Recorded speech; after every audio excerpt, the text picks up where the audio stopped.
વડોદરા શહેરમાં વધતા ટ્રાફિક અને ખરાબ માર્ગ વ્યવસ્થાને કારણે અકસ્માતોમાં વધારો. વડોદરા શહેરમાં છેલ્લા કેટલાક સમયથી વાહન વ્યવહાર નોંધપાત્ર રીતે વધ્યો છે, પરંતુ બીજી તરફ ઘણા વાહન ચાલકોમાં ટ્રાફિક સેન્સનો અભાવ જોવા મળી રહ્યો છે, જેના કારણે વારંવાર શહેરમાં અકસ્માતોની ઘટનાઓ બનતી રહે છે. શહેરના માર્ગો ગુણવત્તાયુક્ત ન હોવાના કારણે પણ અકસ્માતોની શક્યતા વધી જાય છે. વડોદરા મહાનગરપાલિકા દ્વારા રોડની ગુણવત્તા સુધારવા જરૂરી પગલાં લેવામાં ન આવતા નાગરિકોમાં પણ અસંતોષ છે. ટ્રાફિક વિભાગ અને અન્ય સંબંધિત વિભાગો વચ્ચે સંકલનનો અભાવ જણાય છે, તેમજ જાહેર માર્ગો પર ટ્રાફિક નિયમન સંબંધિત સૂચનાઓ પણ પૂરતી નથી.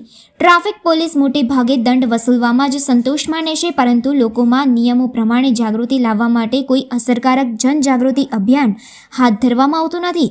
તંત્ર દ્વારા શાળા, કોલેજ, સોસાયટી તથા સામાજિક પ્રસંગોમાં ટ્રાફિક નિયમન માટે જાગૃતિ કાર્યક્રમો યોજવામાં આવે છે, જેથી લોકોના સ્વભાવમાં નિયમોનું પાલન કરવાની સંસ્કૃતિ વિકસે અને અકસ્માતોમાં ઘટાડો આવે.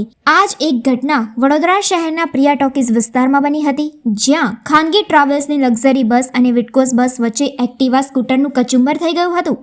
માહિતી મુજબ ખાનગી બસનો ચાલક રોંગ સાઈડ પર આવી વિટકોસ બસને ઓવરટેક કરવાનો પ્રયાસમાં એક્ટિવા ચાલક ફસાઈ ગયો હતો. સદનસીબે એક્ટિવા ચાલકનો આબાદ બચાવ થયો હતો. અકસ્માત બાદ એક્ટિવા ચાલકે તરત જ કંટ્રોલ રૂમમાં ફોન કરીને જાણ કરતા ગોત્રી પોલીસે ઘટના સ્થળે દોડી આવી હતી. ખાનગી કંપનીની બસમાં કંપનીમાંથી ઘરે જતા કર્મચારીઓ પણ થોડા સમય માટે અટવાઈ ગયા હતા.